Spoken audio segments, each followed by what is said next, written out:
오늘은 성령을 구하라 라는 제목으로 하나님 말씀 증거하도록 하겠습니다. 금요 철할 땐가 제가 그 10배의 가치를 느끼게 하라 뭐 그런 거 있었죠. 예를 들어서 5만 원을 냈으면은 50만 원 정도의 가치를 받은 것 같이 이렇게 일하라고.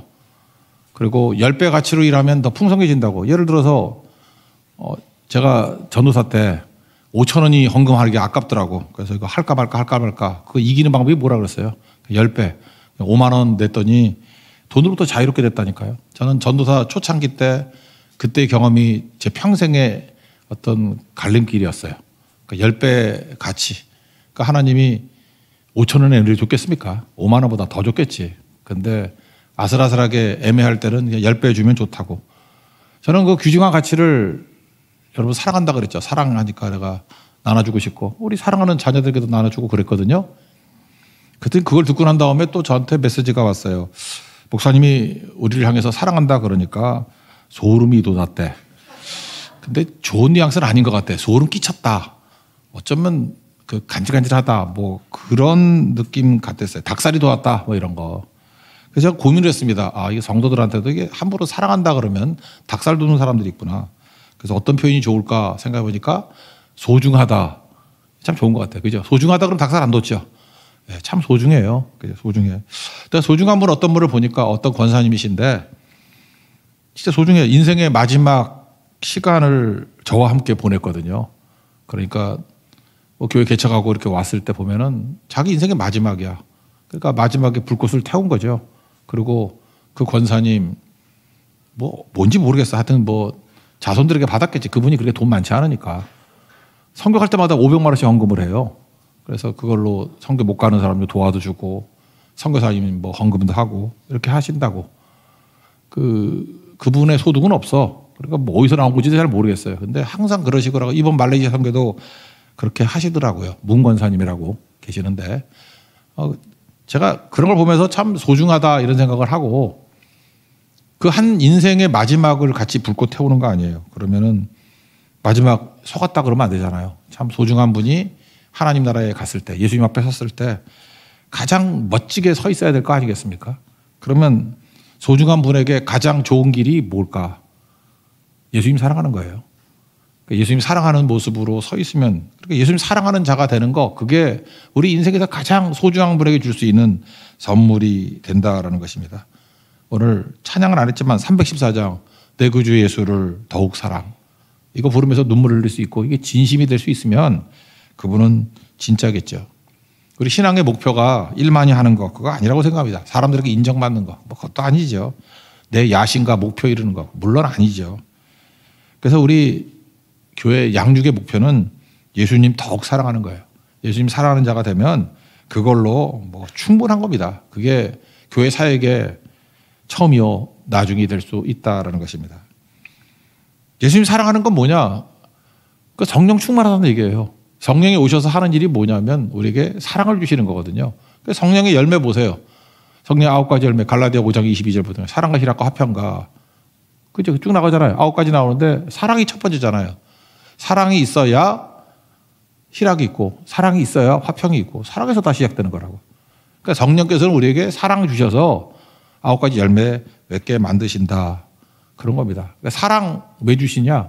사랑하면 소통이 되거든요. 누가복음 24장 49절을 보니까 예수님이 이제 떠나가시기 전에 부활 이후에 내 아버지께서 약속하신 것을 너에게 보내겠다. 그래서 위로부터 능력이 임하는 것. 그게 성령 아니에요, 성령. 그때까지 이 성에 머물라. 그 약속의 말씀 붙들고 예루살렘에 머물러서 다락방에서 10일 동안 기도했죠. 기도했을 때 성령 임재가 있었습니다. 성령 임재가 있고 난 다음에 그 다음에 나타난 현상이 뭐예요? 뭐 불의 혀같이. 혀라는 말이 다 중요하다고 생각해. 말하고 연관성이 있죠. 불의 혀같이. 혀가 막 움직이는 거예요. 그래서 16개국 사람들이 막 모였을 때 난고방언으로 각 언어로 이렇게 설교를 했죠. 증거했죠. 그래서 난고방언으로 내가 고향말로 하나님의 큰일 바람을 듣는도다. 그런 일이 벌어졌잖아요. 그러니까 성령은 사랑의 영이고요. 사랑이 임하게 될 때 나타나는 게 뭐냐 하면은 소통이 가능해지게 된다는 것입니다. 여러분 소통은 사랑 없으면은 이게 전달이 안 됩니다. 그러니까 방언을 뭐 랄랄랄라 하는 그런 방언이 아니고 여기 외국어 방언이잖아요. 방언이란 게 무슨 뜻입니까? 방언의 목적, 의미, 맥락을 보면 소통이에요. 전달되는 거. 그래서 사랑할 때 전달이 되는 것입니다. 사랑할 때 말이 통하는 거죠. 여러분 그런 거 있잖아요. 외국어 제일 잘하는 방법이 뭐냐고. 외국인하고 교제하는 거라 그러잖아. 그죠? 여러분들 영어 잘하려고 그러면 영어 하는 애하고 교제하면 금방 늘어요. 일본어 우리도 일본어 잘하는 사람 보면 내가 과거를 알거든. 일본 사람하고 교제했어. 누구지? 알면 어떡하지? 네. 근데 3명 알고 있는데 3명 다 그래. 그냥 일본 애하고 교제했어. 그러니까 일본어 되게 잘해. 얘도 되게 잘하고 다 잘하고. 근데 지금 시침이 뚝 떼고 있는데 진짜예요. 일본 애하고 사귀었어. 누군지. 그러니까 일본에 잘하는 애는 다 사귄 애들이야. 그죠? 우리 사모가 한 6년째 일본어 전화를 이렇게 배우거든. 되게 못해. 일본하고 사귀지 않아서 그래. 저하고 사귀어서 그래요. 그러니까 일본어 못해. 그러니까 뭐든지 사랑하고 이렇게 사귀면요. 언어가 통해요. 언어가. 그러니까 성령께서는 사랑을 주시고 그 다음에 교제하면은 통한다니까요. 그러니까 성령께서 우리에게 주시는 게 뭐예요? 사랑을 주시고 그 다음에 소통할 수 있도록 언어를 주셨다. 그런 거죠. 저는 리빙스톤 스토리 생각나요. 리빙스톤이 아프리카에서 사역했잖아요. 한참 지났죠. 뭐 옛날 뿐이니까. 있던 마을, 중부 아프리카 같아요. 뭐 콩고 쪽 그쪽인 것 같아요. 예, 거기 한참 있다가 BBC 기자가 가가지고 인터뷰를 했어. 리빙스톤 사역을. 그랬더니 거기 어렸을 때 리빙스톤에게 도움받았고 복음을 받았던 분들이 60이 넘어섰대요. 근데 그분들이 리빙스톤 기억나냐고 그랬더니 리빙스톤이 했던 말 하나도 기억 못 하더라는 거예요. 40년, 50년 지났는데 어떻게 말을 기억을 해. 근데 그분들이 그런 얘기를 해요. 리빙스톤의 말은 하나도 기억나지 않지만 그가 우리를 사랑했다는 건 기억한다고. 소통이 되는 거죠. 사랑이 남는 거예요. 사랑이. 성령께서 리빙스톤에게 주신 게 뭐냐 하면 사랑을 주신 거예요. 그래서 사랑은 전달이 되고 40년이 지나도 기억난다는 거예요.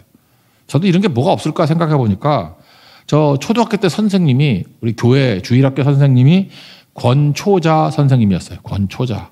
우리 어머니 후배였는데 그러니까 저하고 뭐 나이 차이 많죠. 권초자 선생님. 그래서 이 선생님이 지금도 기억나요. 이거 뭐냐. 야외 예배를 갔는데 내가 초등학교 한 3학년쯤 됐던 것 같아.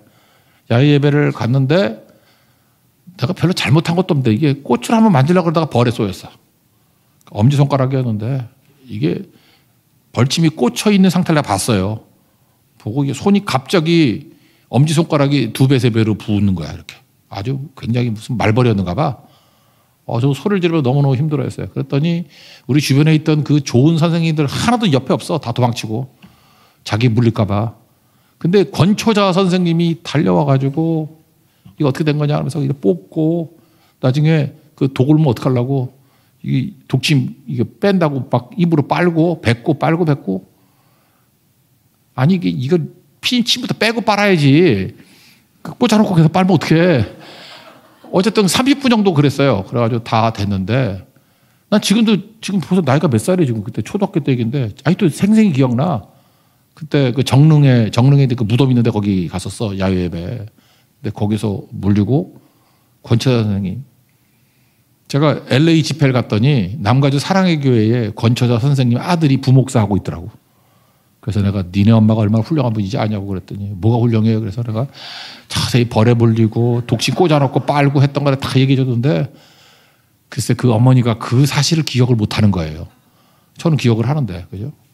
그러니까 사랑한 것만 남는 거죠.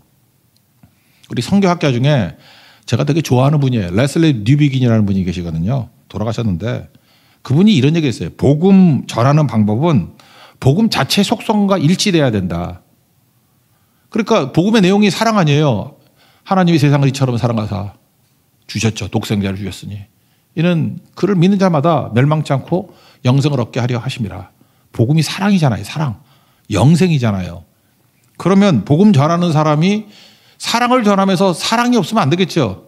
그래서 복음 전하는 사람을 통해서 사랑이 느껴지고 그다음에 그 사람 속에서 영생을 봐야 된다고. 그 사람 속에서 구원을 봐야 된다고.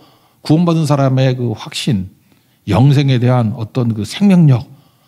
그래서 복음을 전하는 방법은 복음 자체의 속성과 일치가 돼야 된다고. 그래서 우리가 다 모순되는 게 그거 아니에요. 우리가 거룩한 하나님의 말씀을 증거하는데 우리는 거룩하지가 않아. 그래서 우리가 날마다 보혈의 피로 회개하고 그러는 거 아니에요? 그럴 때 이게 격차가 벌어졌을 때 이게 위선같이 보이고 모순같이 보이고 힘을 다 잃어버린다니까요. 그래서 복음을 전하는 방법과 복음 자체의 속성은 일치돼야 된다고. 그래서 우리가 하나님 앞에 엎드리는 거예요. 왜? 일치될 수 없는 존재들 아니에요. 그래서 일치되게 해달라고. 바로 그런 거죠. 그래서 성령을 구하는 거라고요. 우리 이 옛사람 가지고 나가면 복음 전파가 안 돼요. 복음하고 나하고 따로따로 노니까. 내가 죽고 내 안에 성령께서 그 NIBC 나는 죽고 예수로 사는 인생이 될 때 성령이 오셔서 열매를 몇 개 받으신다고요. 사랑과 희락과 화평과 오래 참음 자비 양성 충성 온유 절제. 이런 속성을 가지고 있는 사람을 통해서 전달이 되게 된다라는 것입니다. 그래서 성령은 사랑의 영이에요. 그래서 성령 충만하다는 걸 뭘로 알 수 있어요? 사랑으로 알 수 있다라는 것입니다. 사랑하면 성령 충만한 거예요. 그래서 성령께서 오셔서 하는 일이 뭐냐? 우리에게 사랑을 주셨고 소통하게 만들었다. 그 소통 속에 뭐가 들어가요? 예수 복음이 담겨져 있다라는 것입니다. 은사도 마찬가지죠. 성령이 은사 주시잖아요. 고린도전서 12장 제일 마지막 절 보니까 큰 은사를 사모하라. 더욱 큰 은사를 사모하라. 내가 가장 좋은 길을 보이리라. 그리고 13장에 사랑 얘기하잖아요. 사랑장 아니에요. 사랑장. 제일 큰 은사가 무엇입니까? 은사도 사랑이라고. 그러니까 성령이 역사하게 되면 나타나는 현상이 뭐냐면 다 사랑이에요. 사랑. 나는 요즘에 가끔마다 이렇게 논어를 읽어보면은 뭐 그런 거 있잖아요. 그냥 제야 사학자들 중에 그 공자도 뭐 서쪽에서 온 복음을 들었다고 나는 믿어지지 않는데, 그죠? 그때가 뭐 선지자가 갔나? 요나가 배 타고 풍랑이라서 중국까지 갔나? 논어에 보면요, 애지, 욕, 기, 생이라는 게 있어요. 한번 찾아보세요. 사랑한다는 것은 생명을 살리는 것이다. 난 이걸 보면서 이거 거의 복음 아니야? 그죠? 진정으로 사랑한다는 것은 생명을 살리는 거래요. 이게 거의 십자가 복음하고 똑같지 않아요? 사랑하면 생명을 살리는 거래. 하나님이 세상을 이처럼 사랑하사 독생자를 주셨으니까 똑같은 거죠. 오늘 8절을 보세요. 우리가 아직 죄인 되었을 때 그리스도께서 우리를 위하여 죽으심으로 하나님께서 우리에 대한 사랑을 확증하셨느니라. 이게 논어에 나오는 얘기가 거의 똑같다니까. 사랑 때문에 우리가 생명 주시고 우리를 살려주셨다는 것입니다. 성령이 임하게 될 때 거의 뭐 이런 일들이 다 벌어지게 되는 거죠. 그래서 A.W. 토저가 그런 얘기를 했어요. 사랑이 없다는 것은 내 안에 성령이 없다는 얘기가 똑같다. 성령이 임하면은 반드시 사랑이 있게 돼 있고, 적어도 사랑이 없다 그러면 내 안에 성령이 계시더라도 활동하지 않는 것과 마찬가지다. 그런 얘기를 했어요. 그러니까 성령 충만함의 특징이 뭐 방언하고 기적 행하고 그런 거 아니에요. 성령 임재의 특징, 사랑하게 된다는 것입니다. 그럼 사랑이 어떻게 부어지느냐? 오늘 5절에 나오죠. 소망이 우리를 부끄럽게 하지 아니하며 우리에게 주신 성령으로 말미암아 하나님의 사랑이 우리 마음에 부은 바 됨이니. 그러니까 사랑이 부은 바 됐다는 얘기는 뭐예요? 내 안에 사랑이 없다는 얘기죠. 우리 사랑이 없습니다. 사랑이 있으면 죄인이 아니게. 그래서 사랑은요, 본성을 가지고 나오는 건 아니고 성령께서 부어 주셔야 사랑하게 된다는 것입니다. 그래서 예수 믿고 난 다음에 제일 먼저 변화되는 게 뭐냐면 내가 사랑하고 있어요. 그 얘기는 무슨 얘기냐? 내 안에 성령이 계신다는 거예요. 우리는 보통 원수 사랑하기 힘들잖아요. 저도 인생을 살아보니까 큰 원수는 없었는데 나는 원수라고 생각을 안 하는데 주변이 자꾸만 저게 네 원수래. 나는 원수를 잘 못 느끼겠는데 자꾸 원수라 그래서 원수인가 보다. 그래서 원수는 미워해야 되잖아요. 근데 미워하려고 하는데 잘 미워가 안 되더라고. 제가 원래 그런 성격이 아니었거든요. 그러니까 이건 내 게 아니죠. 몰라요. 제가 워낙 죄인이기 때문에 내가 하나님 앞에 용서받은 거, 내가 하나님의 사랑받은 게 너무 커서 내가 1만 달러도 탕감받은 사람이거든. 그래서 백다니엘 빚진 자에 대해서 별로 문제시하지 않게 돼버렸다고. 왜냐하면 그래서 여러분들 좀 죄를 져도 큰 죄를 져가지고 박살이나 보세요. 그러면 1만 달러한테 빚진 자가 되면은 그냥 백대내연 정도는 별게 아닌 게 돼요. 나는 그게 사랑이라고 생각해. 요즘에는 별로 힘들지 않아요. 원수라고 하는 사람들 놓고 기도하는 것도 별로 어렵지 않고. 나라도 마찬가지야. 옛날에 미워하는 나라 되게 많았는데 미워하는 나라 없어, 이제. 다 기도하게 되고. 요즘에 중국 사람 되게 미워하잖아.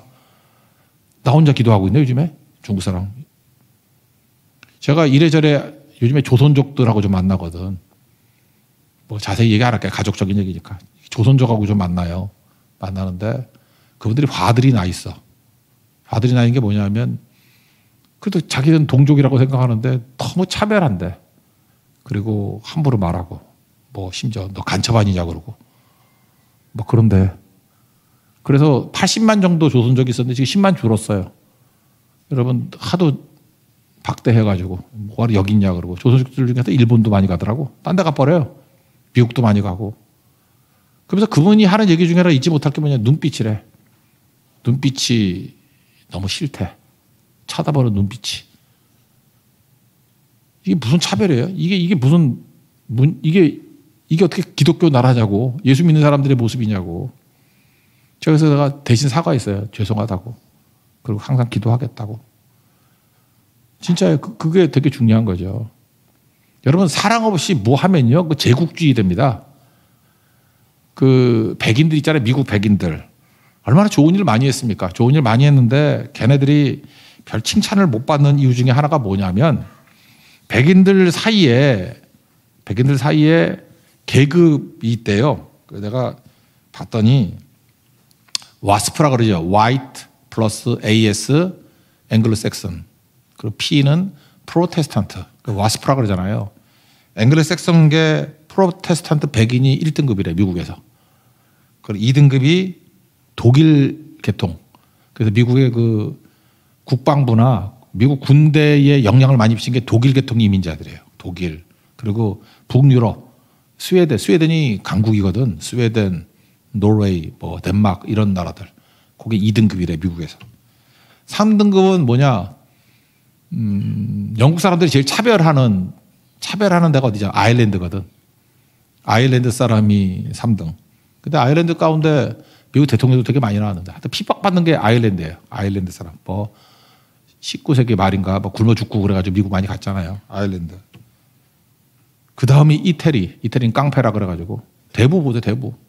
이태리. 그리고 키도 작은 백인들이에요. 그리고 피부 까마잡잡하다고 그래서 흑인 백인이라 그러는데 얼굴 타가지고 까맣다고. 그래서 이태리 사람들 박대하고 옛날에는 피자 먹으면 막 욕했대. 냄새 난다고. 근데 지들도 먹으면서. 우리 옛날 일본 사람들이 한국 사람 뭐 김치 냄새 난다고 가라 그랬잖아. 마늘 냄새 난다고. 똑같이. 그리고 피자 잘만 먹대. 이태리 사람들을 괴롭히는 방법이 뭔지 알아요? 파인애플 피자를 주면 미칠라 그런데. 우리 김치에다 버터 발라 먹는 거랑 똑같은 거지. 예. 그래서 내가 이태리 사람 만나면 꼭 파인애플 피자를 주려고 그러거든요. 그런 거죠. 예. 그 다음에 최악이 러시아 동유럽 사람들. 그걸 슬라브라 그러잖아요. 슬라브에서 나온 단어가 슬레이브예요. 노예. 그러니까 노예 민족이라고. 백인 노예 민족. 그래서 지금 러시아 같은 데는 유럽에 끼고 싶어서 더 난리쳐도 안 끼워주잖아. 그죠? 이렇게 등급이 있어요. 걔네들도. 그러니까 머리 구조가 이런 등급이 있으니까. 그러니까 제가 볼 때 이 백인들 구조는요. 백인의 서쪽으로 간 게 지금 유럽 사람들이고 동쪽으로 간 게 아리안 계통의 이란 아니야. 이란. 그다음에 북인도. 카스트 제도가 여기서 나온 거라고. 하여튼 뼛속 깊이 차별의식이 있어요.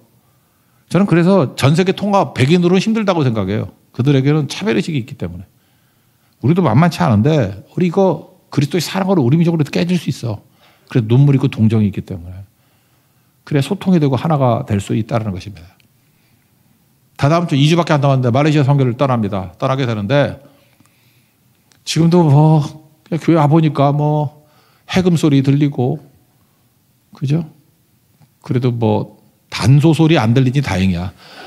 근데 단소 또 하면은 그냥 안 들어가려고 그랬더니 이제 단소는 안 해. 해금 소리, 뭐 부채춤에 뭐 이런 거 하더라고요. 좋습니다. 그거 준비해야죠. 근데 선교 가서 진짜 선교를 잘하기 위해서는요. 지금부터 서로 훈련을 해야 돼. 눈빛. 사랑이 넘치는 눈빛. 조선족이 그랬거든. 그 눈빛이 상처가 엄청 되더라고. 우리가 비웃고 비하하는 눈빛 그거 있으면 안 돼요. 예수님이 예루살렘 백성을 바라보는 눈빛. 그죠? 눈빛. 베드로가 부인할 때 예수님이 눈빛이 맞았잖아요. 그 눈빛. 베드로가 나가서 통곡하면서 울잖아. 그때 예수님이 조롱하는 눈빛이었겠어요? 사랑하는 눈빛이지. 우리 눈빛이 변화가 돼야 돼, 눈빛이. 눈빛이 얼마나 중요하지 알아요? 그죠? 우리 교회 권미경 집사는 그 눈빛을 고치기 위해서 수술까지 했어. 예수 그리스도의 눈빛을 주기 위해서. 그죠? 눈빛이 얼마나 중요한 건데. 그리고 우리의 태도에서 존중하는 마음, 존경하는 마음, 사랑하는 마음. 여러분, 사랑은 전달돼요. 내가 하다못해 말 안 통하는 개도 사랑하니까 개도 알아. 우리 죽은 하늘이 거의 17년 이상 살았는데 나 걔 태어나서 죽을 때까지 한 번도 혼낸 적 없어. 엄마만 혼냈지. 나는 안 혼냈어. 내가 걔하고 눈빛을 하면서 정말 사랑했거든. 내가 사랑한다. 기도하자. 그죠? 내가 볼 때 걔도 통하더라고, 걔도. 걔도 통해요. 걔도 자기 사랑하는 거 알아. 여러분, 개 키워본 사람 알죠? 걔도 사랑이 뭔지 알아. 그리고 미워하는 게 뭔지 알고, 이용하는 게 뭔지 알고, 걔도 알아요. 근데 하나님 형상대로 지음받은 사람이 모르겠어요, 그거를. 가짜는 오래 못 가요. 진짜가 되면 쉬워요. 진짜가 되십시오. 우리 사랑이 없다니까요. 하나님의 사랑이 부은 바 되미니 성령이 오시면 우리에게 사랑 부어주게 된다는 것입니다. 그럼 미워할 수가 없어요. 내가 원수 되었을 때, 내가 죄인 되었을 때 예수님이 날 위해서 죽으시고 하나님의 사랑을 확증하셨다 그러잖아요. 5장 8절에. 우리도 마찬가지죠. 예수가 내 안에 계시기 때문에 사랑하게 되고 사랑하니까 소통이 돼요. 언어도 뛰어넘어요, 이거는. 이거 사람과 개도 통한다니까요. 그런데 사람과 사람이 통하지 않을 리가 없겠죠. 오늘 우리 성도들이 저를 비롯해서 전부 다 하나님 앞에 이걸 구했으면 좋겠어요. 하나님, 성령을 주옵소서. 동의어, 사랑을 부어 주옵소서. 그러면 소통이 일어납니다. 이게 오순절 사건이었다는 것입니다. 이런 일들이 우리 가운데 나타나기를 원합니다. 그럼 이거 할 때 뭘 해야 되느냐? 예수님께서 우리에게 권한 게 뭐냐면 기도하라 그랬어요. 성령 달라고. 그러면 성령 주신다고. 누가복음 11장 9절부터 나오죠. 구하라 그러면 너에게 주실 것이요. 찾으라 그러면 찾을 것이요. 문을 두드리라 그러면 열릴 것이다. 구하는 자마다 받을 것이고 두드리는 자마다 열릴 것이다. 그다음에 아들이 생선 달라 그러는데 뱀 주는 아빠가 어디 있고 알을 달라 그러는데 전갈 주면서 놀리는 아빠가 어디 있냐고. 11장 13절. 나쁜 놈도 좋은 곳으로 자식에게 준다. 하물며 하늘 아버지께서 구하는 자에게 마태복음에서는 좋은 것이지만 누가복음 12장 13절에서는 성령을 주시지 않겠느냐. 우리 구합시다. 성령 주시옵소서. 그럼 성령께서 우리에게 사랑을 주신다고. 사랑을 부어주셔요. 그럼 우리가 비로소 소통하게 돼 있고 그러면 그때부터 사랑하면요. 소통이 되니까 이제는 전도가 가능해져요. 복음 전도를 하게 돼 있다고. 누굴 만나든지 사랑하는데 사랑하는 사람 만나는데 장벽이 어디 있어요. 전달이 된다라는 것입니다. 그러면 최고의 것이 될 수 있겠죠. 우리 안에 있는 거 갖고 개발하려고 그러지 마십시오. 그래서 은사 개발, 이로소야 내 안에 있는 걸로 개발되는 게 아니에요. 이건 외부로부터 부어지는 거예요. 제가 어저께 리더 모임 때 몰트만에 대해서 얘기를 했어요. 사람이 운명이라는 게 참 묘해. 제가 연세대학교 경영학과를 다녔는데 이상하게 신학과 가서 듣고 싶은 마음이 많이 들더라고. 그래서 신학과 가서 6과목이라 들었어. 신학과 과목을. 연대 신학 가서 들었다고. 그래서 제가 생각해 보니까 그 당시에 민중신학까지는 아니지만 비스무리한 거 한 사람이 있어. 내가 나중에 알아서 나 그때 몰랐고. 서남동 교수라고. 이 사람이 되게 자유주의 신학을 외치는 사람이었고. 나는 제일 좋았던 사람이 유동식 교수라고 이분 100세에 돌아가셨어요. 100세. 풍류신학 그래가지고 무슨 무당신학 이런 거. 나 이거 재밌더라고. 그래서 무슨 무당 이런 거 연구하고 해서 열심히 배웠네. 유동식 교수. 내가 되게 좋아했는데. 그 다음에 그 신학과 학자까지 하셨던 분 같아요. 박준소 교수라고. 이분이 젊은 교수로 첫 번째 강의에 제가 들었어요. 첫 번째. 그랬더니 추석 부르면서 너는 왜 경영학 학생이 신학과에 앉아있냐? 그러면 앉으면 안 될까요? 그랬더니 저 되게 기억하셔가지고 되게 한 학기 동안 사랑해 주셨어. 그랬던 사람들 되게 많이 기억나요. 한태동 교수도 맨날 아파트 하와이에 2채 살았는데 집값 올랐다 내렸다 이런 소리 하고. 한태동은 천재거든요. 천재. 지금 생각하니까 이런 대단한 사람을 만났는데 당시에 그 서남동 교수가 몰트만이라는 독일 학자를 초빙해 왔다고. 난 뭣도 모르고 가가지고 뭐 커피 심부름해서 커피도 마시고 사진도 찍고 지금 저도 사진 찍은 거 같이 하나 있어. 근데 이 사람이 세계적인 신학자인 걸 처음 알았어. 몰트만. 이 사람이 소개했던 게 희망의 신학이라는 책이거든요. 제가 희망의 신학을 그때 읽으면서 저는 사실 연대 신학 다니면서 두 가지를 읽었어요. 하나는 첫째, 이렇게 자유주의 신학하면 교회는 망한다. 근데 그걸 깨달았고 신학과에 가서 신학을 듣는데 점점 믿음이 없어져.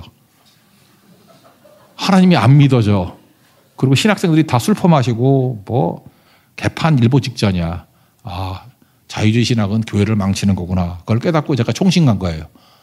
정말이에요. 내가 연대 신학을 경험했기 때문에 총신을 간 거야. 내가 거기 희망이 있다 그러면 그쪽으로 갔을지도 몰라. 근데 반면교사라죠. 이건 아닌 거 배웠다.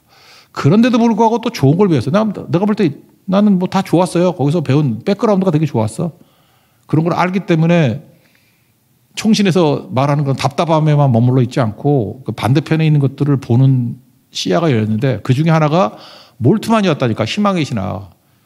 몰트만이 그 책에도 나오는데 그 미래에 대한 단어가 두 개가 있다고 얘기했어요. 영어로는 future, F-U-T-U-R-E, future. 미래가 future잖아, future. 이게 라틴어는 후투르래. 그러니까 영어 스페링 써놓고 그냥 발음대로 읽으면 돼. 후투르, 후투래, 후투르. 이건 미래고 또 하나가 라틴어의 미래를 표현하는 말이 아드벤티스. 이런 단어가 있대요. 아드벤티스. 그래서 그게 뭔가 재밌더라고. 봤더니 후투르는 뭐냐면 예측 가능한 미래. 다시 말해서 과거가 있고 현재가 있고 그래서 거기에 관성에 의해서 나타나는 미래. 그러니까 일반적인 미래죠. 근데 아드벤투스는요. 뜻밖의 미래라는 거예요. 이거는 원인이 과거 현재 있지 아니하고 이거는 원인이 설명이 안 되는 미래래요. 그러니까 예측이 안 되는 미래. 그러면서 그분이 이렇게 얘기했어요. 외부로부터 들어오는 힘에 의한 미래래. 그게 뭘까 생각하니까 그게 은혜지 뭐. 그래, 하나님의 개입.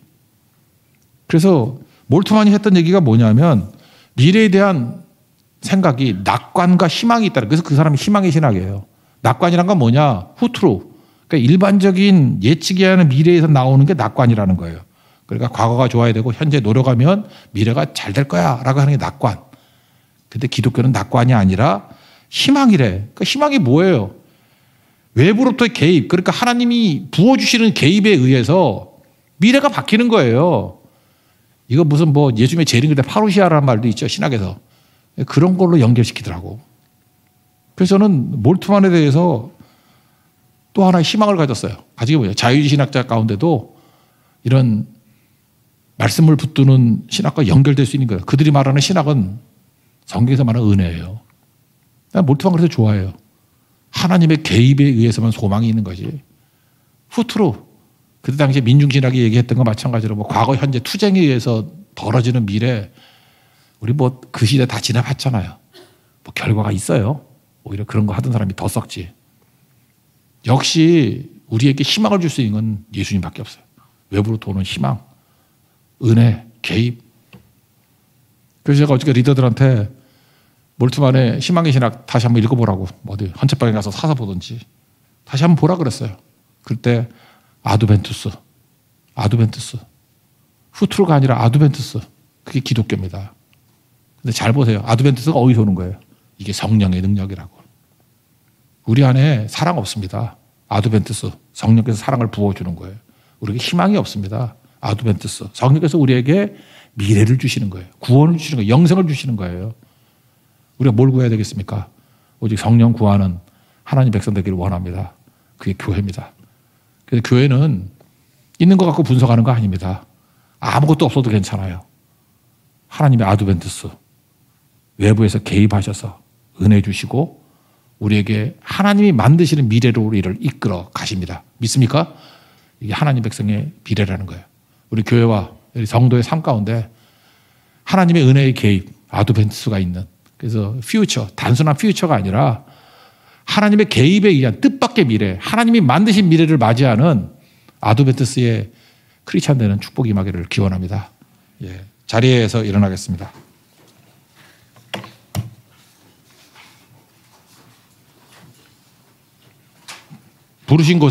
부르신 곳에서